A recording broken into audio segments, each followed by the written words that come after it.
Odysseus নগরে ঢুকেছেন। তখন রাত নেমেছে এই অজানা নগরে।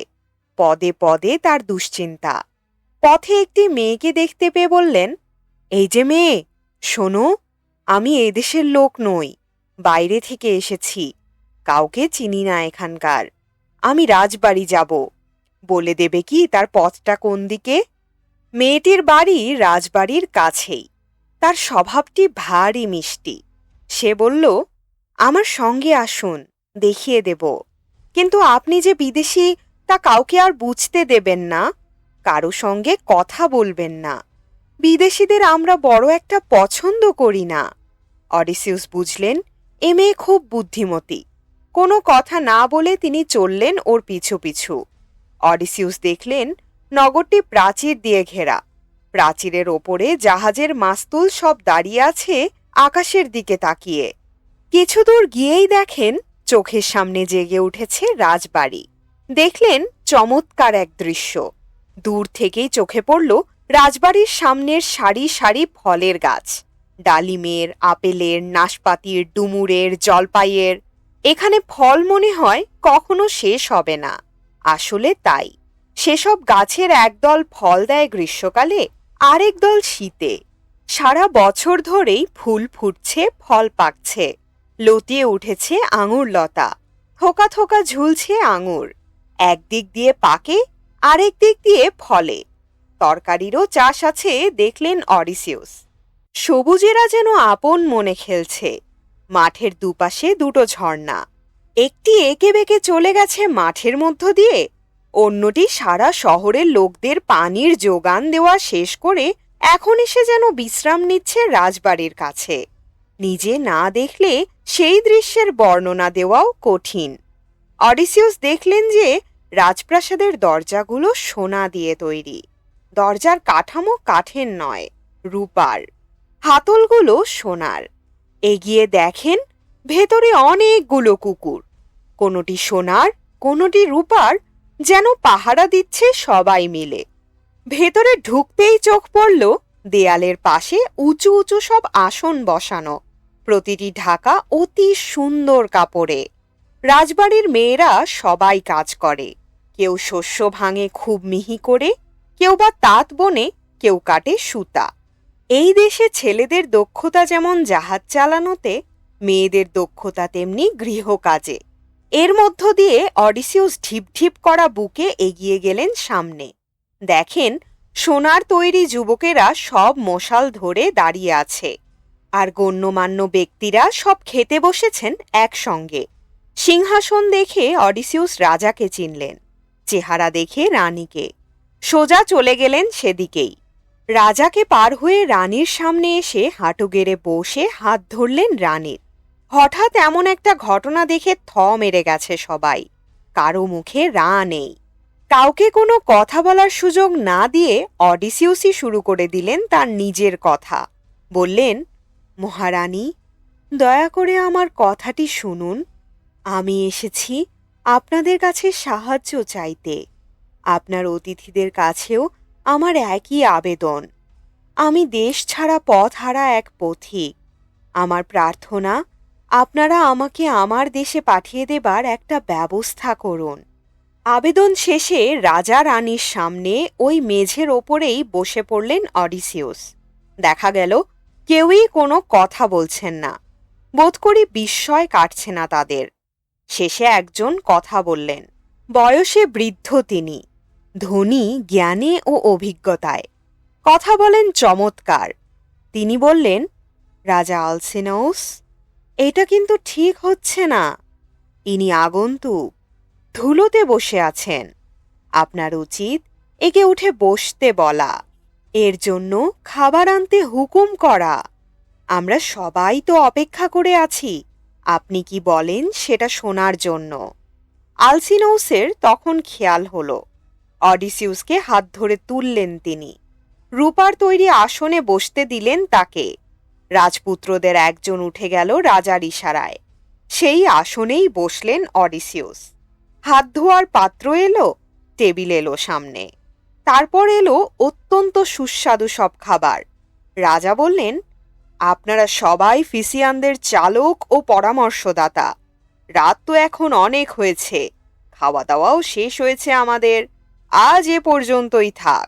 কাল সকালে বরং আমরা আবার মিলিত হব। তখন ঠিক করা যাবে এই অতিথির জন্য আমরা কি করতে পারি। জানি না এর দেশ কোথায়, কত দূরে।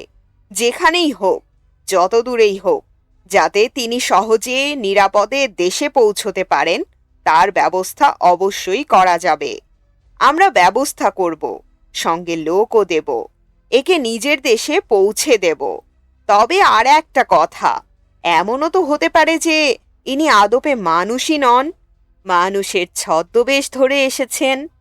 সঙ্গে সঙ্গে জবাব দিলেন অডিসিউস, ধন্যবাদ মহারাজ। ওই একটা বিষয়ে আপনাকে নিশ্চিত করতে পারি, আমি মানুষই, ছদ্মবেশী দেবতা নই।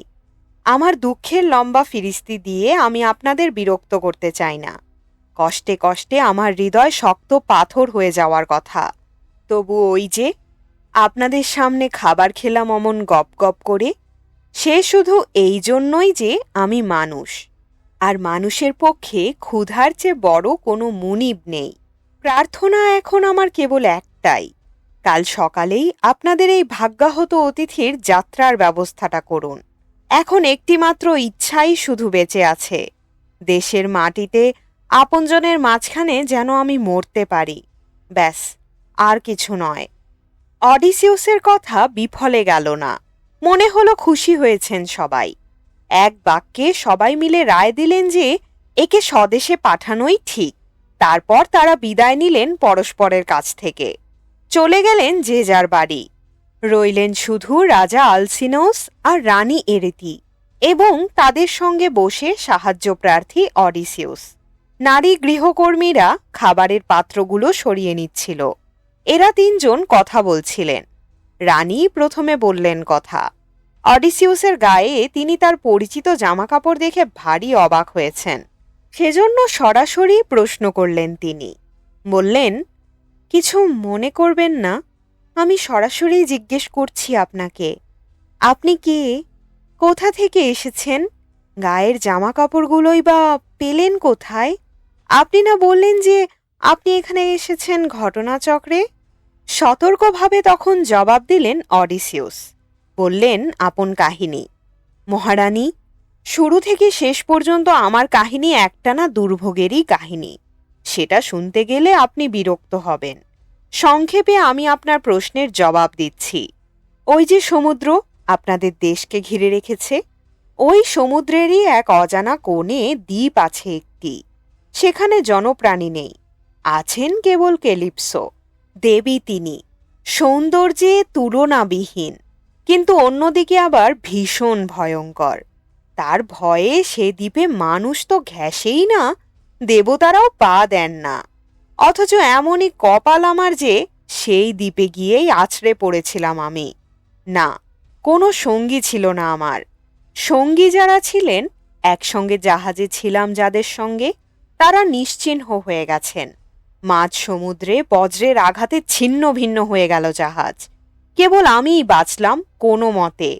তক্তা ধরে ভাসতে ভাসতে 9 দিন পর 10 দিনের দিন রাতের বেলা অন্ধকারে আছড়ে গিয়ে পড়েছিলাম ওই দ্বীপে। সেই অনিন্দ সুন্দর দেবী আমাকে তুলে নিলেন, যত্ন করলেন, এও বললেন যে অমরতা দেবেন আমাকে, আমার আর বয়স বাড়বে না কোনো দিনই। কিন্তু একদিনের জন্য কেন, এক মুহূর্তের জন্য আমার মনে কোনো শান্তি ছিল না। আমি আমার দেশকে ভুলতে পারিনি। 7 বছর ছিলাম সেই দ্বীপে। আমার চোখের পানি আকাশ দেখত, বাতাস দেখত, আর সেই পানিতে কাপড় ভিজত। 8ম বছরে কেন জানি না দেবীর হঠাৎ দয়া হলো। তিনি বললেন যেতে দেবেন। নিজের হাতে নৌকা তৈরি করলাম আমি। তিনি সঙ্গে দিলেন প্রচুর পরিমাণে খাবার আর কোনো কালেই ধ্বংস হবে না এমন জামা কাপড়। বাতাস দিলেন অনুকূল। রওনা তো হলাম। 17 দিন সমানে চলল নৌকা। 18 দিনের দিন দূরে দেখলাম ছায়ার মতো ভেসে উঠেছে আপনাদের পাহাড় পর্বতগুলো। আমার খুশি তখন দেখে কে, কিন্তু হায়, সেই হাসি খুশি বেশিক্ষণ স্থায়ী হলো না। হঠাৎ দেখি ঝড় উঠেছে, আর সেই সঙ্গে উতলা হয়ে উঠেছে সমুদ্র। কি করব ঠিক করতে পারছি না।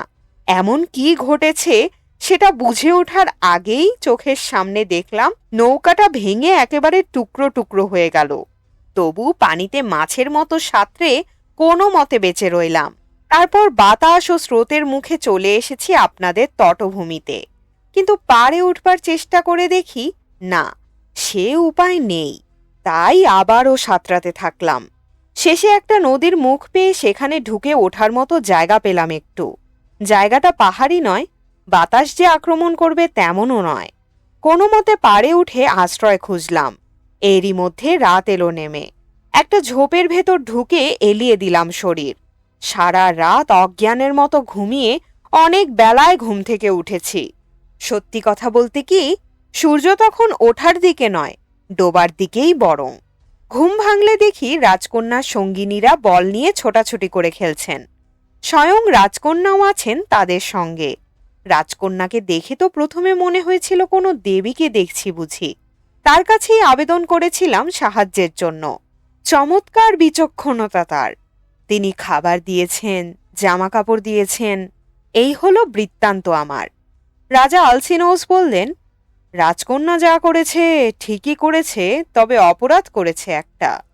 তার উচিত ছিল আপনাকে সরাসরি রাজবাড়িতেই নিয়ে আসা। সর্বপ্রথম তার কাছেই তো আপনি সাহায্য প্রার্থনা করেছিলেন। অডিসিউস বললেন, মহারাজ, সেটা আপনার মেয়ের দোষ নয়। আমি নিজেও রাজি হতাম না সরাসরি আপনার কাছে আসতে। আমার ভয় ছিল আপনি হয়তো খুশি হবেন না আমাকে দেখে। রাজা শুনে হাসলেন, বললেন, এসব সামান্য ব্যাপারে আমরা রাগ করি না। আমি দেখছি স্বভাবের দিক থেকে আপনার সঙ্গে আমাদের গড়মিল নেই। আপনি ইচ্ছে করলে স্বাচ্ছন্দ্যে আমাদের এখানে থাকতে পারেন। আতিথেয়তার কোনো ত্রুটি হবে না। আর যদি মনে করেন চলে যাবেন, তাতেও আমরা কেউ বাধা দেব না। আপনার দুশ্চিন্তা দূর করার জন্য আমি কি বলি শুনুন।